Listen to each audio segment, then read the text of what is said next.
आ गए? बिट्टू के डाइपर्स लेके आए हो?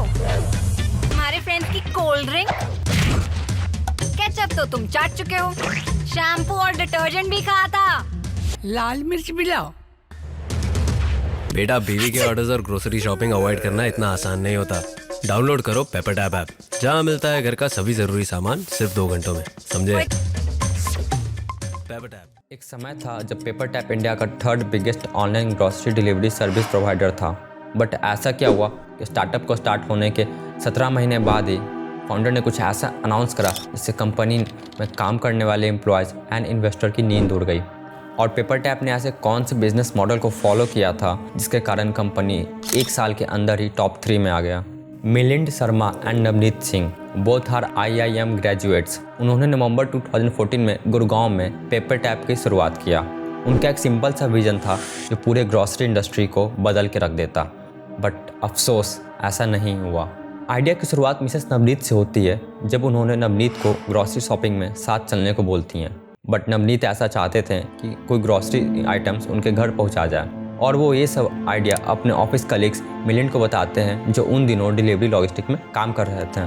Mister Singh and Sharma had one objective. वो इंडियन ग्रॉसरी शॉपिंग को सिंपल एंड रिवॉल्यूशनाइज करना चाहते थे इंटरनेट के थ्रू। पेपर टैप का बिजनेस मॉडल इन्वेस्टरों को काफ़ी अट्रैक्ट कर रहा था, जिससे कंपनी ने बस 4 राउंड के फंडिंग में अप्रॉक्स $51.2 मिलियन का फंड रेज किया, जिसमें स्काउ capital, SAIF partner, JAFCO Japan and Snapdeal जैसे बड़े बड़े इन्वेस्टर भी शामिल थे। PepperTap business model was quite simple and straight forward.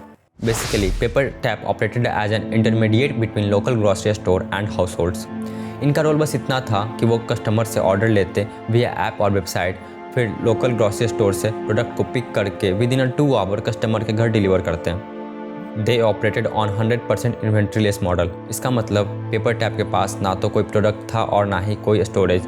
They also were hyper local, मतलब इनका जो लॉजिस्टिक मॉडल था डिवाइडेड था according to cities and zones, and each zones had a few retail shops servicing their product to paper tap. Hyper local logistic model का benefit ये था कि वो अपने कस्टमर को काफ़ी कम टाइम में प्रोडक्ट को डिलीवर कर पा रहे थे।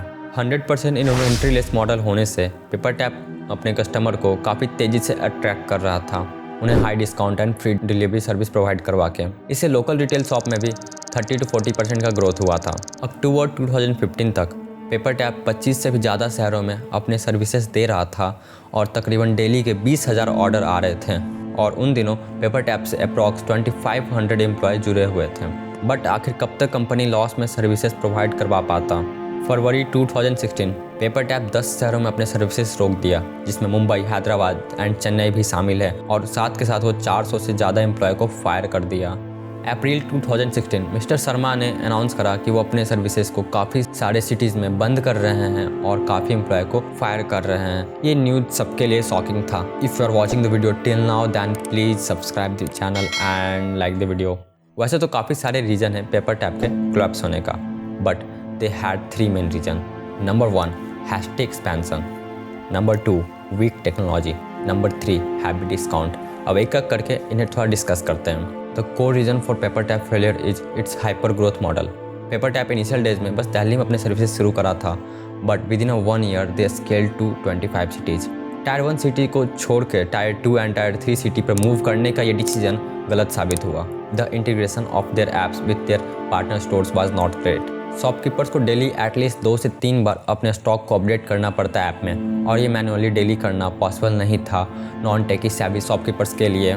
वेबसाइट एंड ऐप में अक्सर ग्लिचेज आते रहते थे। Sometimes platform did not allow consumers to see all the item listed due to technical glitches and bugs. इस तरह के एक्सपीरियंस कस्टमर को काफ़ी डिसअपॉइंट कर रहा था।